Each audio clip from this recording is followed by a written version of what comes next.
बच्चों को तो अमेरिका में पढ़ा रहे हैं और आपके बच्चों से यहाँ जुलूस में झंडा ढोवा रहे हैं। उन नेताओं को आपसे कम हम भी नहीं जानते हैं।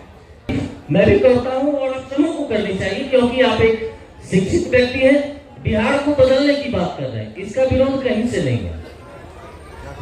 हमने आपको जो फॉलो किया पिछले कुछ दिनों से, कठरिया भगवानपुर में आपके स्टेज पर मैं भी था, वहाँ आपने मंदिर की बात की, बच्चों की पढ़ाई की बात की।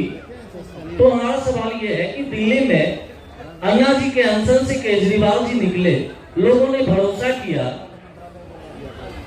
अपने बच्चों के लिए भी उन्होंने आशा लगाया होगा, तो क्या हो गया? आज दिल्ली की क्या स्थिति है?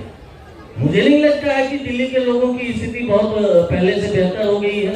बहुत पुरानी सरकार को उखाड़ के केजरीवाल साहब ने फेंका।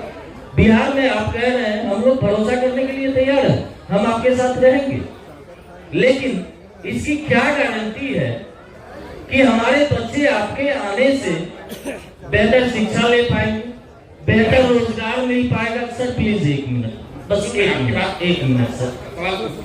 दूसरी बात, हमें रोजगार चाहिए, हमारे बच्चों को शिक्षा चाहिए, हर चीज चाहिए। इसकी क्या गारंटी है कि आप के आने से हमारे बच्चों की स्थिति सुधर जाएगी?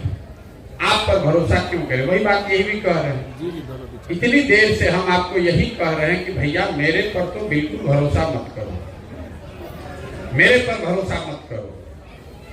100 बार कहे, आपने कहा कि आपने हमारी सभा सुनी है पहले, तो वहां पर भी मैंने ये नहीं कहा होगा कि हम पर भरोसा करके हमको वोट दे दो, हम आएंगे तो सब ठीक कर देंगे। हम तो आपको बेसिक बात बता रहे हैं। आप वोट किसको दें ये आपका निर्णय है, लेकिन किस बात के लिए दें ये आपको बताया जा रहा है। आप सांस्कृतिक विरासत के लिए देना चाहते हैं, बिल्कुल दें, लेकिन साथ में अपने बच्चों के रोजगार की भी चिंता कर लें। मंदिर आप जाते हैं तो आपसे कम मंदिर हम भी नहीं जाते हैं, लेकिन आप मंदिर जाते हैं इसलिए हम अपने बच्चों की पढ़ाई की चिंता न करें, ये भी आपको अधिकार नहीं है। जैसे हमें अधिकार नहीं है कि आप अपनी सांस्कृतिक विरासत और शिक्षा दोनों को क्यों सोच रहे हैं। आप यही कह रहे हैं भाई आप पढ़ाई के बाद क्या कर रहे हैं, हम तो मंदिर पे देना चाहते हैं। सुन तो लो भाई, आपका सवाल हिंदी में उतना समझ में आ गया।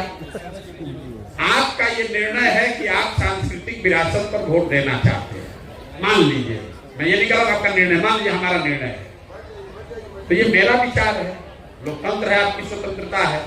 हमारा विचार है कि भैया सबसे ज्यादा जरूरी है कि तुम अपने और अपने बच्चों की पढ़ाई की पहले चिंता कर लो। अगर आपकी इतनी भी समझ नहीं है कि आप अपना नाम लिख सकें, तो किस सांस्कृतिक विरासत को बचाओगे? किस सांस्कृतिक विरासत में बताया गया है कि अपने बच्चों को अनपढ़ और मजदूर बना दो? ये बता दीजिए। हम जिस सांस्कृतिक विरासत की आप बात कर रहे हैं, इस सांस्कृतिक विरासत में ये बताया गया कि अपने बच्चों को पढ़ाओ नहीं, उनसे जुलूस में उनको घुमाओ, धर्म का रक्षक बनाने के नाम पर उनको मिलिटेंट बना दो। और जिन नेताओं को, जो नेता ये भाषण दे रहे हैं, वो अपने बच्चों को तो अमेरिका में पढ़ा रहे हैं और आपके बच्चों से यहाँ जुलूस में झंडा ढोवा रहे हैं। उन नेताओं को आपसे कम हम भी नहीं जानते हैं। बात किसी के विरोध की नहीं है, बात बिहार के बच्चों की है।